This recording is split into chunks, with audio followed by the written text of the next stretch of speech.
Hey, good morning. Guess what? We're up in the 5 o'clock. We're on live 5 a.m. It's 5 a.m. Mester Scrum Show. Hope you're doing well. It's a Thursday, and it is 5:53 a.m. And this is our 517th episode of the 5 a.m. Mester Scrum Show. And I am Greg Mester, Scrum Master and Agile Coach, here to talk with you about Scrum and Agile in a practical and tactical way, so that we bring value to the customer, get home at a decent hour, not working crazy hours, and have a little fun. Go hang out with your family and friends, and just have some fun. Learn together, experience together, share some thoughts. Seen on LinkedIn, people email me, coaching sessions, whatever is out there. Pet peeves of mine sometimes. But it is in the 5 a.m. hour, which is good. I told you we were getting back to where we were. I need the time. Except now with the adopted dogs, they just want to go out and do, so nice not having the dogs here, but they're fun. Balance, you get good bed, right? It's like, some people are really good at what they do, and some people aren't. Anyway, but I got two things to talk about today. I want to talk about tech session drudgery. So I want to talk about that. And then I want to talk about PI Planning Spies and how I used to spy on people. So tech session drudge. So these are the kind of things you look at as a Scrum Master and Agile Coach when you're coming into an organization. Both these topics are kind of like that. Are people in the tech sessions? There's always a tech session where they all meet and talk about the issues, the stories, what's going on. Maybe a tech lead, who knows what's going on. Trust me, there's always tech sessions. Even if you're a Scrum Master, they're having sessions without you. But then they all complain about there's too many meetings. That's because you're in these damn sessions with people and you're not getting value out of it. So my question is the work shared among team members so they all play a role in success, or is it 7 individual contributors? Right?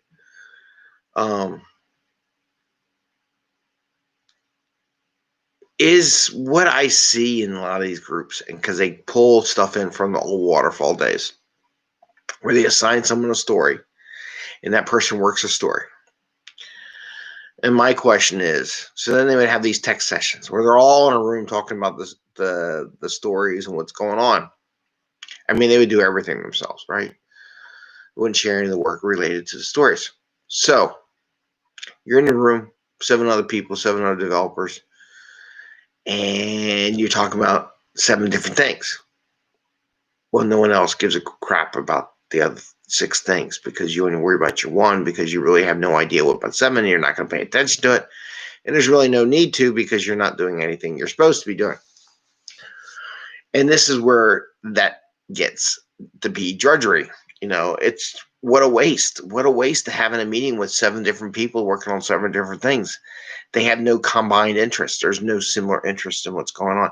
There may be an ancillary interest, but would be good to kind of know what the other person's doing or what kind of issues they are having and stuff like that. Is that built-in quality, right? Or is it a story? When you have a story, take a story, you break it up with the tech people and the testers, and they're all in the same group. And you go over how you might solve the problem, and you have the multiple developers helping to help give some ideas. Here's what I'm proposing to solve the problem. Anybody have any pointers, or even before that, or anybody have any pointers on how I might solve the problem before I get there? And don't do the same problems all the time. That's where you get tech drudgery. It gets boring.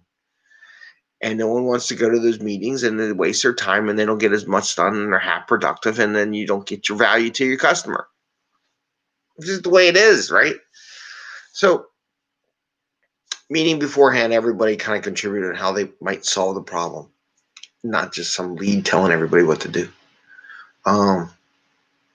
Splitting up the code review part. So who's going to review it? Identify who those code review people are early in the process, maybe, so that they know. So there's a partner, Pair programming is another way, just like the code review. Pair programming, then you got two people working on the same thing. There's two people of interest out of the seven, right? Testing, having the test, who's going to do the testing? Who's going to write the unit test? There's all kinds of little things you can do to share the work in that activity, doing a review in process, before it goes into final testing. Does this look like it's functional? Did I do what I think I did to meet the requirement? Have someone write some automated unit testing to go along with the story. You can have 4 people working on the same code base without touching the same code base, right? People don't get that, right? You can have someone write some unit testing that can run. Someone can write some integration testing that could run. Somebody can write the code, because you don't need to be in the code to write the unit testing of the code. You just need to communicate what's coming out of the code and how the code is getting processed. And the unit test just looks at it. So there's lots of stuff out there that you can do to eliminate that waste and eliminate that drudgery of those tech sessions where people are all different areas are working. And then you make sure you mix up the work, right? One of the other bottom line is mixing up the work so they're not all doing the same thing all the time. And that's all they do, because that's going to bore the crap out of them really fast. So that's just one thing, come ideas about solving that tech drudgery. And that's what Scrum Masters are supposed to do. It's what managers are supposed to do, but I think they lost that sight sometimes. All right. I'm taking my SPC class, which I talked about it before. But here's something I would do. PI planning. There goes my phone. Hey, it's 6 o'clock. Not up, 6 o'clock a.m. Eastern Coast Standard Time. When I would come to new companies and they do PI planning, or they're safe, right? I would go attend the other PI sessions. A lot of times I would just go sit and attend and see what they do, just to get an idea, walk around the room, see how things are going, watch the managers and even my own PI planning sessions. When I would coach those, because we had RTEs, I had like 8 teams. Well, I actually had more at some point in time. They had giant sessions because we had 2 different organizations that would cut into each other's work. I would watch the managers and business people. Do they leave their tables? Do they walk around? Do they leave the event? Even worse, right? So I just observe a lot of times during PI planning, help people out, help them get some stuff. And it doesn't take that long to do that. Sometimes it does. And solve problems or they can't find something or need help visualizing something, and help them visualize it. But my big thing was interaction. I'd walk around from board to board in the rooms and see how their boards were developed, how their flow was, and ask them how it was going. See if they were doing different things, whether they're looking at loads and capacities and stories and dependencies, and read their cards. A lot of places they don't even read the freaking cards. So I would do it, right? And I would comment and ask them how their boards work. Getting the managers to pay attention to the dev teams and walk around the business people to the different boards in the room. Now, some places, all we have one PI planning is just one board. I've been in a place where there's like 8, 9 boards, 8, 9 different art trains going off at the same time, and each one's 4 teams. So that's what I would do. So I would spy on everybody's PI planning. I got to the point where people would invite me to other PI plannings because I'd come through, and I'd coach other groups and help with their PI planning and walk around from theirs and see how they were doing. You'd be amazed at the stuff you'll see. I think I talked about it. Oh, wow. Long 2019 when I first started this thing, how I got in one group where they were doing their planning, and the business was on one side and the dev team was on the other side, and never in between. I think I just said that quote, never in between shall they meet. It was, the optics of the room were amazing. So sometimes just spying on these planning events, see how the organization is running, tells you a lot of what's going on. Do they have, and one of the things, and I brought this up at the SPC class yesterday, you do this, you see the managers walk off. You see the managers not paying attention. You see the business people not there, not involved. And we'll talk about that as another point with that.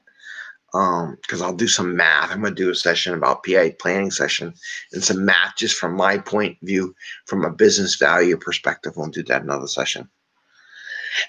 If they aren't there, if they aren't getting involved as a coach, it's not necessarily a Scrum Master thing, but definitely a Scrum Master. As an RTE, because in SAFE, the RTE is kind of like the coach. The RTE is the one who's responsible for this stuff.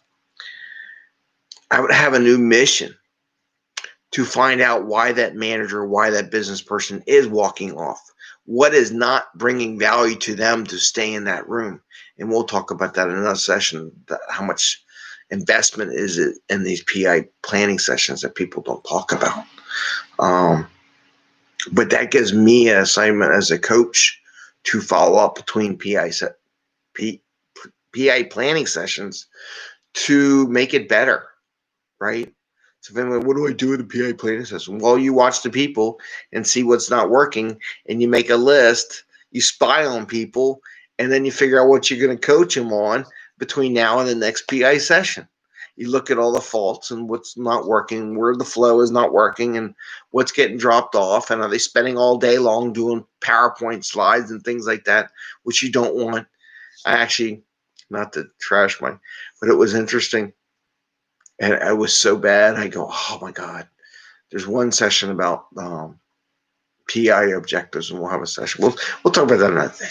I'll talk about that. But are they doing PowerPoint slides all day? Is that their pressure? Well, I got to present. If they're obsessing about presenting and not about figuring things out, then you know there's a problem. Maybe you got to fix the way the system's set up so you don't have to present.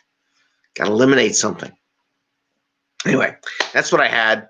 How to eliminate some ideas of the tech session drudgery, because you have everybody their own individual contributors and not a team. So there's absolutely no interest to knowing what everything else is. So if you're sitting in a 2-hour meeting, especially during the early morning sessions with offshore and onshore, like here in the States, we work with India, and India works with us, and I know they want to go home. And they're ready done to be the day. And then also PI Planning Spies. If you're in a big company and they're doing PI planning, go visit the other. You don't have to participate, but go check out, see what they're doing. See how they're doing PI planning. Oh, I can tell you another story. There was one. Yeah, I'll tell you another story another day. I'll write that in my book. I think I talked about it. I have to look at some of my old episodes.